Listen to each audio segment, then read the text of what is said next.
எல்லா புகழும் இறைவனுக்கே. இந்திய தாய் திருநாட்டில் 75 ஆண்டுகளாக தூய இஸ்லாத்தின் வழியை சமூகத்தையும் தனி மனிதனையும் செதுக்கி சிறந்த சமூகத்தையும் குடிமகன்களையும் உருவாக்கும் உன்னத பணிக்கு தன்னையே அர்ப்பணித்துக் கொண்டிருக்கும் அமைப்பு ஜமாத்தே இஸ்லாமி ஹிந்த். சமய நல்லிணக்கத்தை வெண்சாமரம் வீசி வரவேற்கும் ஜமாத்தே இஸ்லாமி சமூக தீமைக்கு எதிராய் இறை வழிகாட்டுதலின் அடிப்படையில் அரசியல் அமைப்புக்குட்பட்டு உன்னத பணியையும் ஓய்வின்றி செய்து வருகிறது. நாடெங்கிலும் பெருகி வரும் போதை கலாச்சாரம், இயல்பாக்கம் செய்யப்பட்டு விட்ட மது, பெண்களுக்கு எதிரான பாலியல் வன்கொடுமைகள், எதிர்கால தலைமுறையே சீரழிக்கும் ஆபாசம், ஒருபால் உறவு, வரம்பு மீறிய உறவுகள் என அத்துணை சமூக தீமைக்கும் எதிராய் ஒழுக்கமே சுதந்திரம் என்கிற தேசம் தழுவிய பரப்புரையை செப்டம்பர் மாதம் முழுவதும் நடத்தி கொண்டிருக்கிறோம். இன்றைக்கு இருக்கக்கூடிய மிக முக்கியமான பிரச்சனை என்ன அப்படின்னு சொல்லி பார்த்தோம்னா நம்மளுடைய ஒழுக்கமின்மைதான். தனிப்பட்ட சுதந்திரம் என்கிற பெயரில் மனிதன் எல்லை மீறக்கூடியவனாக இருக்கின்றான். அதாவது மது, போதை, ஆபாசம், தவறான உறவுகள் இதெல்லாம் இன்றைய சமுதாயத்தில் அதிகமாக பெருகிவிட்டது. குறிப்பாக மாணவ மாணவிகள் இளைஞர்களிடம் மிக பெரிய சீர்கேட்டை, சீரழிவை ஏற்படுத்தி கொண்டு இருக்கிறது என்று சொன்னால் மிகையாகாது. இதற்கெல்லாம் காரணம் கட்டுப்பாடில்லாத ஒரு வாழ்க்கையை நோக்கி அனைவரும் நகர்ந்து கொண்டிருக்கிறார்கள் என்பதுதான். கட்டுப்பாடான சுதந்திரம்தான் சமூக அமைதிக்கு வித்திடும். அதனால்தான் ஒழுக்கமே சுதந்திரம் என்ற மைய கருத்தில் ஒரு கட்டுப்பாடுள்ள சமூகத்தை வலியுறுத்தி, கட்டுப்பாடுள்ள சுதந்திரத்தை வலியுறுத்தி நாங்க இந்த கேம்பெயின் கண்டக்ட் பண்றோம். அதன் ஒரு பகுதியாக இப்பொழுது திருச்சியில் லீடிங் அட்வொகேட்டாக இருக்கக்கூடும் மிஸ்ஸஸ் சித்ரா விஜயகுமார் அவர்களோடு ஒரு நேர்காணல். அவங்கள பத்தி சொல்லணும் அப்படின்னா, அறிவார்ந்த சமூகத்தை உருவாக்க 25 ஆண்டுகளாக 25,000 புத்தகங்களை சேகரித்து தன்னுடைய வீட்டிலேயே ஒரு நூலகத்தை உருவாக்கியுள்ளார். பசிப்பிணி போக்க அன்றாடம் அன்னதானம், பாரம்பரியம் காக்க புழங்கு பொருள்கள் காட்சியகம், உரிமை கோரப்படாத அனாதை பிணங்கள் குடும்பத்துடன் நல்லடக்கம் செய்து வருகிறார். இவர் மட்டும் செய்கிறாரா அப்படின்னு சொல்லி பார்த்தா கிடையாது. இவருடைய கணவர் மற்றும் தன்னுடைய ஒரு மகளின் உதவியோடு இதெல்லாம் செய்துகிட்டு இருக்காரு. இதுவரை 1000க்கும் மேற்பட்ட அனாதை பிணங்களை நல்லடக்கம் செய்திருக்கிறார். உடல் நலம் காக்க காய்கறி சாறும் அதன் பயன்களும், பழச்சாறும் அதன் பயன்களும், மூலிகை சாறும் அதன் பயன்களும் என்ற பெயரில் புத்தகங்கள் வெளியிட்டு பரப்புரை நடத்தி கொண்டும் வருகிறார். இவர்களுடன் நம்மளுடைய ஒழுக்கமே சுதந்திரம் பரப்புரைக்கான ஒரு நேர்காணல் இதோ. மிஸ்ஸஸ் சித்ரா அவர்களே, உங்களிடம் நான் என்னுடைய கொஸ்டினை கேட்கலாமா? இந்த ஒழுக்க கொள்கைகளை பின்பற்றதுனால தனிப்பட்ட சுதந்திரம் பாதிக்கப்படுதா இல்ல மேம்படுத்தப்படுதுன்னு நீங்க நினைக்கிறீங்களா? மேம்படுத்தப்படுதுதான். தனிப்பட்ட சுதந்திரம்னு நீங்க எதை சொல்றீங்க? தனிப்பட்ட சுதந்திரம்னா என்னுடைய ட்ரெஸ்ல நான் நினைச்ச மாதிரி நான் இருக்கலாம், நான் என்ன நினைச்சாலும் பண்ணலாம், நான் சோசியல் மீடியாவை எப்படி வேணா யூஸ் பண்ணலாம், இதெல்லாம் என்னுடைய தனிப்பட்ட சுதந்திரம் தானே. தனிப்பட்ட சுதந்திரத்துல நீங்க மட்டும்தான் அதுல தனிப்பட்ட சுதந்திரங்கிறது நம்ம சுதந்திரமா நம்மளை வச்சுக்கிறது. அதுவும் பிறருக்கு அது துன்பம் தராமல் இருந்தாதான் அது தனிப்பட்ட சுதந்திரம். இப்போ நான் கண்ணா பின்னான்னு ட்ரெஸ் பண்ணிட்டு அறகுறையா வெளியில ஒரு கேர்ள் போறானா அதை 10 பேர் பார்ப்பாங்க. அதை ஒருத்தன் கல்லெடுத்து அடிப்பான், அது ஒரு பெரிய பிரச்சனையாகும், அது போலீஸ் ஸ்டேஷன் போவோம், அங்கே போய் நீ ஏன் இப்படி ட்ரெஸ் பண்ணன்னு கேட்பாங்க. தனிப்பட்ட சுதந்திரம்னு சொல்லி நாமளே நம்ம பிரச்சனைக்கு உள்ளே போகிறோம்.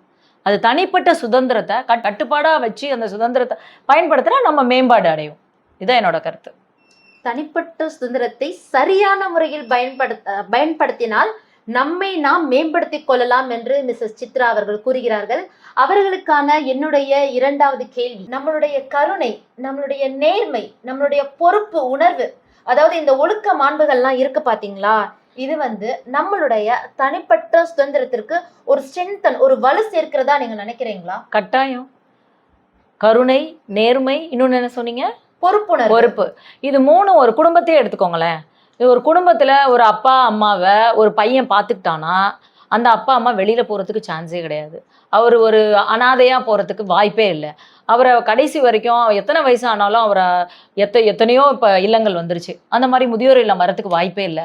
எத்தனையோ அனாதை பிணங்களை நானே புதைக்கிறேன், அந்த மாதிரி அனாதை பிணங்களை இல்லாமல் இருக்கிறதுக்கு வாய்ப்பு இருக்கு. அதனால ஒவ்வொரு குடும்பத்திலேருந்தும் அதை நம்ம ஏற்படுத்திக்கிட்டோம்னா அந்த கருணை, நேர்மை, பொறுப்பை உங்களுக்கு அந்த கொஸ்டின் என்ன ஃபுல்லா சொல்லுங்க. கருணை, நேர்மை, பொறுப்புணர்வு போன்ற மாண்புகள் தனிப்பட்ட சுதந்திரத்திற்கு எவ்வாறு வலு சேர்க்கின்றன? இதுதான் நான் சொன்னேன் தான்.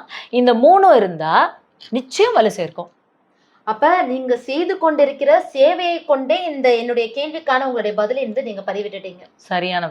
தனிப்பட்ட சுதந்திரங்களை பாதுகாக்கும் போது ஒழுக்க நெறிமுறைகள் பின்பற்றக்கூடிய வகையில்தான் சட்ட திட்டங்கள், இன்றைய சட்ட திட்டங்கள் இருக்கின்றனவா?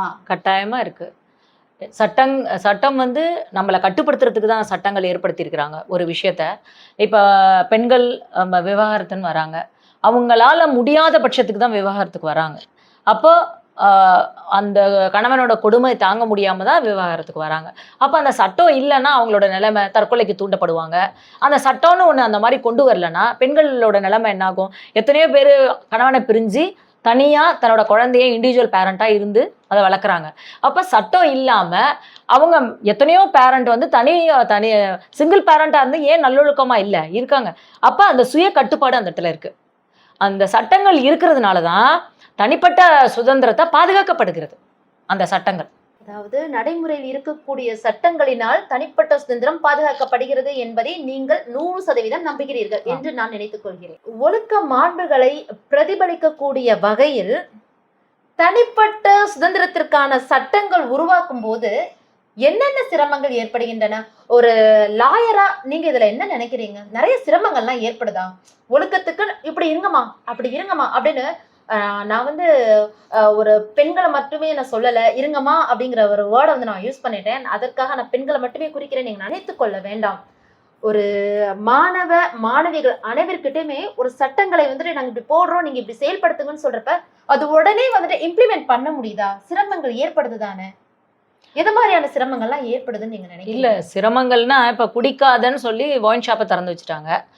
கீழே எல்லா சினிமாஸ்லயும் பாத்தீங்களா, கீழே ஒரு வேர்ட் போட்டு நாட்டிற்கும் வீட்டிற்கும் உடல் நலத்திற்கும், ஆனா ஒயின் ஷாப் திறந்து வச்சிருக்காங்க.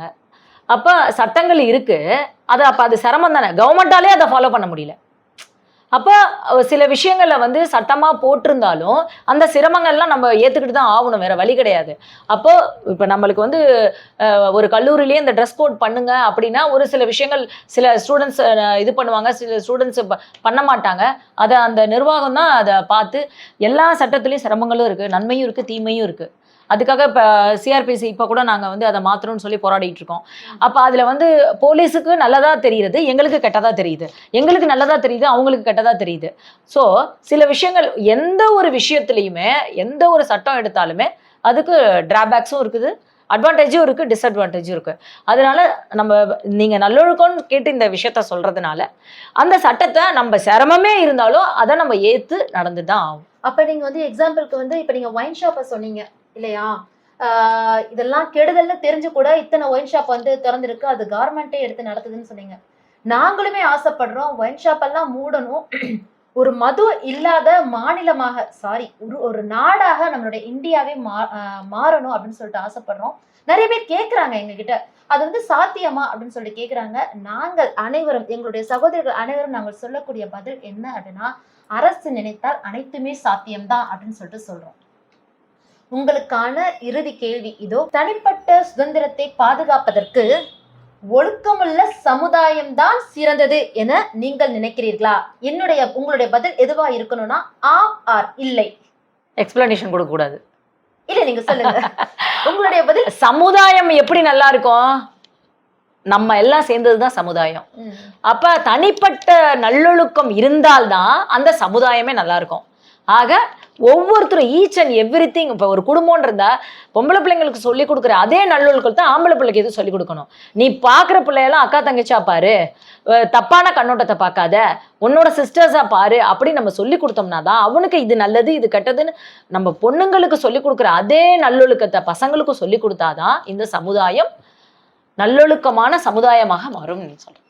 பெண் பிள்ளைகளுக்கு மட்டும் சொல்லிக் கொடுக்காதீர்கள், நல்லொழுக்கத்தை ஆண்களுக்கும் உங்களுடைய ஆண் மகனுக்கும் ஊட்டுங்கள் என்று சகோதரி சித்ரா அவர்கள் அழகாகவும் தெளிவாகவும் கூறினார்கள். மிக்க நன்றி சகோதரி.